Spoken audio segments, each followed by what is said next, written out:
আসসালামু আলাইকুম। সর্বশেষ আপডেট বাংলা সংবাদ। শুরুতেই থাকছে গুরুত্বপূর্ণ একটি ভয়ঙ্কর চাঞ্চল্যকর তথ্য।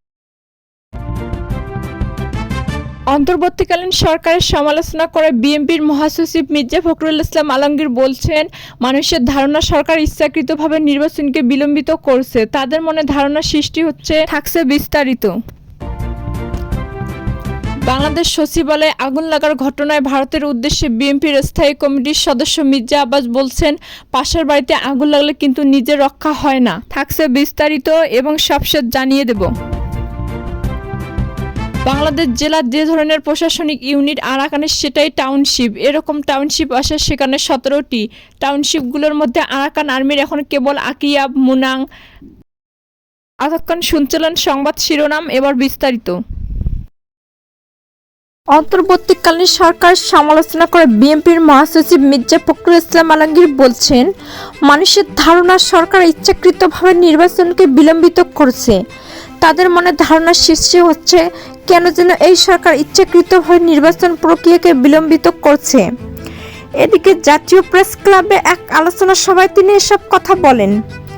জাতীয় গণতন্ত্রের প্রবক্তা, স্বাধীনতার শোষক শহীদ প্রেসিডেন্ট জিয়াউর রহমানের স্বাধীনতার সার্বভৌমত্ব রক্ষা ও 24-এর ছাত্র জনতার গণ অভ্যুত্থানের চেতনায় সবাইকে ঐক্যবদ্ধ করে সব ষড়যন্ত্র প্রতিহত করার শীর্ষকে আলোচনা সভা অনুষ্ঠিত হয়।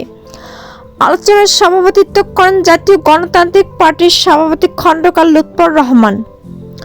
অন্তর্বর্তীকালীন সরকারের সমালোচনা করে বিএনপির মহাসচিব মির্জা ফখরুল ইসলাম আলমগীর বলছেন,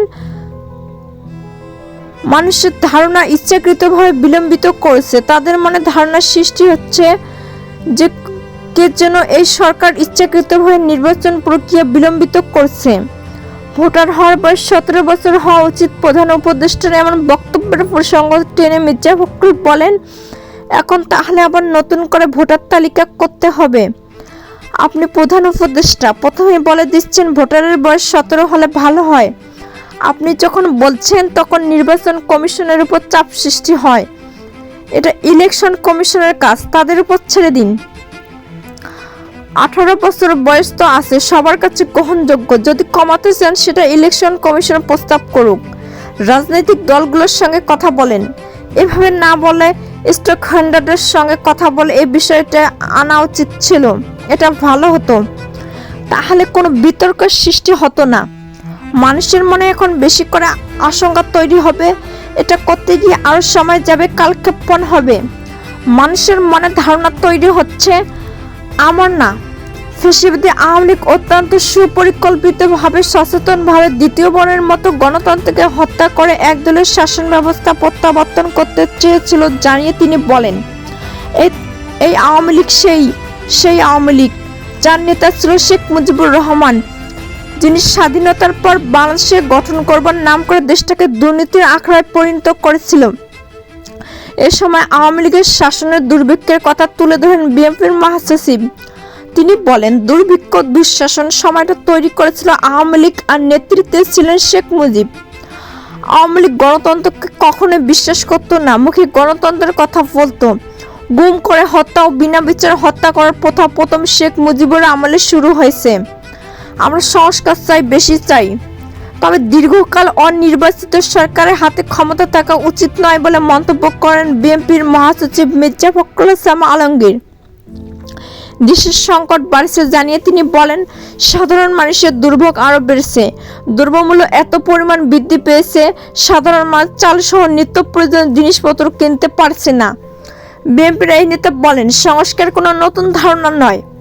কেউ যদি দাবি করে আমরা এখন যারা সংস্কার নিয়ে কথা বলছেন সংস্কার দফা নিয়ে আসছে, এটা ভুল। সংস্কার একটি চলমান প্রক্রিয়া, সেজন্য তো নির্বাচন বন্ধ হয়ে থাকতে পারে না। দিনের পর দিন একটি অনির্বাচিত সরকারের হাতে দেশ চালাতে দিতে পারি না। সংস্কার প্রসঙ্গ টেনে মির্জা ফখরুল আরো বলেন, সংস্কার চলছে, আমরা বলছি সংস্কার চলুক। সংস্কারের জন্য 6টি কমিশন করেছে সরকার, কাজ করেছেন, কিন্তু তারা সরকার তাদের সঙ্গে কাজ করছে। যারা সংস্কার নিয়ে কাজ করেছেন তাদের উদ্দেশ্য করে তিনি বলেন, একই সঙ্গে জনগণের কাছে যান, তারা কি চায় জানুন। এ সময় তিনি রাজনীতির দার্শনিক লেনিনের একটি প্রবাদ তুলে ধরেন, দেশে যখন সংকট সৃষ্টি হবে জনগণের কাছে যাও, জনগণ কি চায় না চায় সে কথা বোঝার চেষ্টা করো, ফিরে এসে সেটি নিয়ে কাজ করো। আমরা এই অভিজ্ঞতাগুলোকে সরকারের কাজে লাগাতে বলছি। সংস্কার করেন, আমাদের কোনো আপত্তি নেই। দেশের যে অস্থিতিশীলতা অনেকটাই কমে যাবে যদি একটি নির্বাচিত সরকার থাকে, কারণ নির্বাচিত সরকারের পিছনে জনগণ থাকে।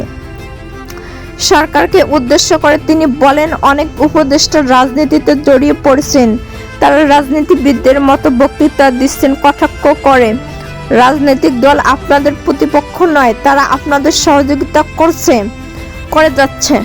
আপনারা রাজনৈতিক দলগুলোর সঙ্গে কোনো ধরনের কথাবার্তা বলছেন না, সহযোগিতা সেভাবে করছেন না। ডক্টর মোহাম্মদ ইউনূসের প্রতি আশাবাদ ব্যক্ত করে তিনি বলেন, আমরা বিশ্বাস করি সরকার প্রয়োজনীয় সংস্কার করে দ্রুত একটা নির্বাচনের ব্যবস্থা করবে। সরকার সমালোচনা করে তিনি বলেন, শুধু কথা বলে কাজ হবে না, কাজ করে দেখাতে হবে। সংস্কার তো সবাই চায়, সেই সাথে শান্তি চায়, মানুষ বাঁচতে চায়। আলোচনা সভায় আরো বক্তব্য দেন জাতীয় পার্টির চেয়ারম্যান মোস্তফা জামাল হায়দার। বাংলাদেশ সচিবালয়ে আগুন লাগার ঘটনায় ভারতের উদ্দেশ্যে বিএনপির স্থায়ী কমিটির সদস্য মির্জা আব্বাস বলছেন, পাশের বাড়িতে আগুন লাগলে কিন্তু নিজে রক্ষা হয় না। এদিকে রাজধানীর সোহরাওয়ার্দী উদ্যানে খেলাফত মজলিসের সাধারণ পরিষদ দ্বাদশ অধিবেশনে বিশেষ অতিথির বক্তব্যে তিনি সব কথা বলেন। খেলাফত মজলিসের আমির মাওলানা আব্দুল বাসির আজাদের সভাপতিত্বে ও মহাসচিব ডক্টর আহমদ আব্দুল কাদের সহ বিভিন্ন পর্যায়ের কয়েক হাজার নেতাকর্মী এতে অংশগ্রহণ করেন।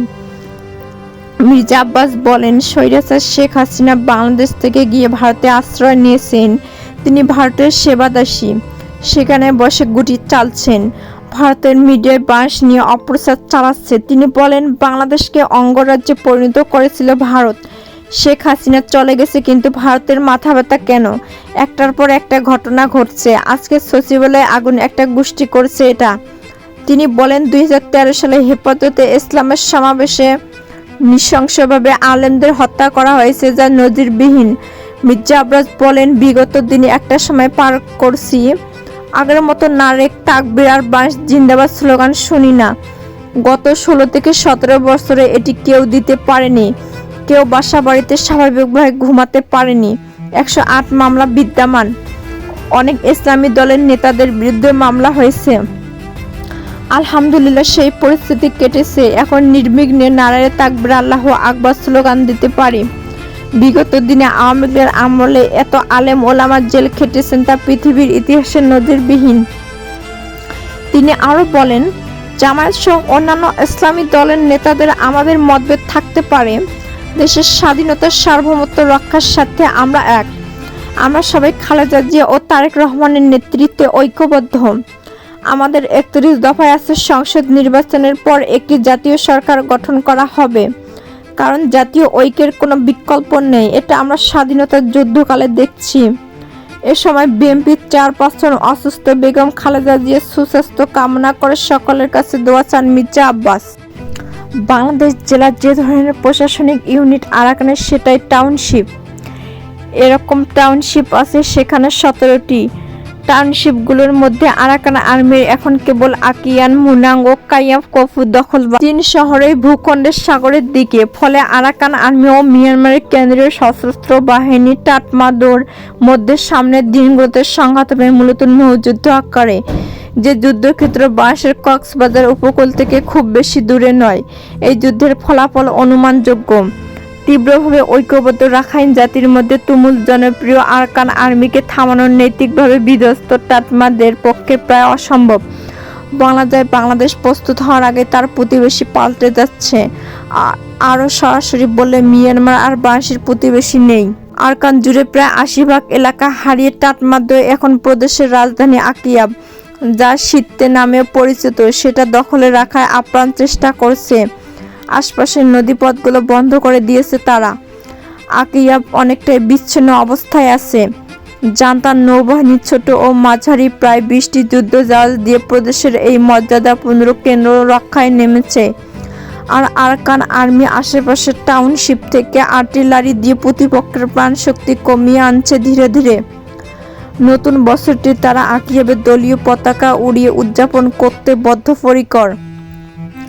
আগামী 10 এপ্রিল তাদের প্রতিষ্ঠা বার্ষিকী প্রকৃত এক জমকালো উৎসব হয়ে উঠবে বলে মনে হচ্ছে। 16 বছর আগে মাত্র 22 জন যুবক কাসি নিজের সংগঠনের গোড়াপত্তন করেন, সেটা এখন 40,000 সদস্যের দুর্ধর্ষ এক পূর্ণাঙ্গ সেনাবাহিনীতে পরিণত হতে চলছে।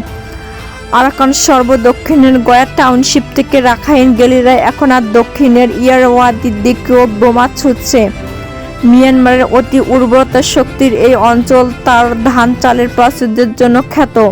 এই অঞ্চলের 3টি নীল পানির সি-বিচ সমুদ্র সৈকত আরাকান আর্মিকে বিপুল রাজস্বের হাতছানি দিয়েও ডাকছে।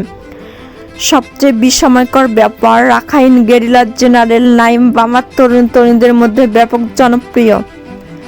বামার আর্মির জন্য এটা সামাজিকভাবে খুব বিব্রতকর। আরাকান যুদ্ধ বামার টাইমা দোকে নৈতিকভাবে হারিয়ে দিয়েছে।